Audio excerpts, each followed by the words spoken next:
Good afternoon এইস কিচেনের বন্ধুরা, আজ আমি বানাবো ঠান্ডা ঠান্ডা এবং রিফ্রেশিং ড্রিঙ্ক শিকাঞ্জি। তাহলে চলুন দেখে নেওয়া যাক। শিকাঞ্জি এখানে আমি দু ধরনের বানাবো, একটা সোডা দিয়ে আর একটা এমনি জল দিয়ে। প্রথমে শিকাঞ্জির মশলাটা বানিয়ে নিচ্ছি।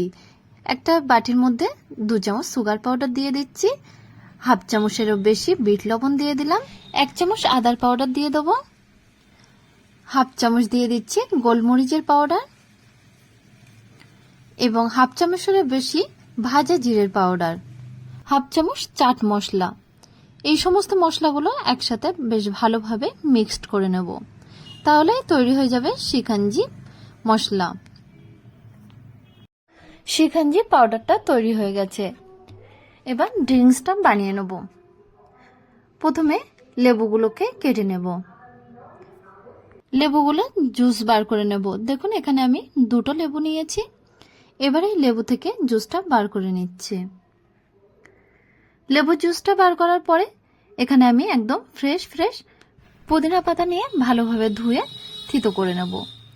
আর একটা লেবু রোল করে কেটে নিচ্ছি। এরপরে 2টো কাঁচা লঙ্কা নিচ্ছি, 2টো কাঁচা লঙ্কা মাঝ বরাবর একটু কেটে নেব। এবার ড্রিঙ্কসটা বানিয়ে নিচ্ছি। দেখুন 2টো গ্লাসের মধ্যে বড় 1 চামচ করে শিকাঞ্জি পাউডার দিয়ে দিচ্ছি।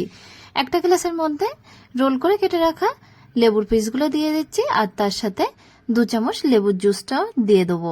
আর একটা গ্লাসের মধ্যে বাদবাকি জুসগুলো দিয়ে দিচ্ছি।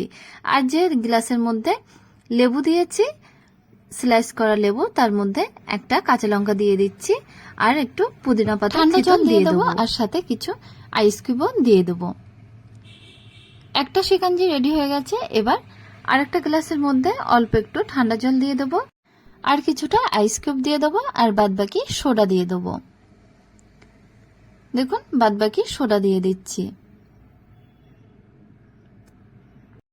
তাহলে বন্ধুরা দেখুন একদম কত সহজে এবং খুবই কম সময়ে শিকাঞ্জি বানানো যায়, আর এটা খেতে কিন্তু খুবই টেস্টি আর আমাদের শরীরের পক্ষে কিন্তু খুবই হেলদি। আর এই শিকাঞ্জি পাউডারটা কিন্তু 1 বছর পর্যন্ত আপনি ফ্রিজে স্টোর করে রাখতে পারেন। যখন ইচ্ছা তখন বার করে যে কোনো ফ্লেভার দিয়ে এই শিকাঞ্জিটা বানিয়ে ফেলতে পারেন। তাহলে বন্ধুরা আমার এই ড্রিঙ্কসটা যদি আপনাদের ভালো লেগে থাকে তাহলে ভিডিওতে অবশ্যই একটা লাইক এবং কমেন্ট করে আমাকে জানাবেন।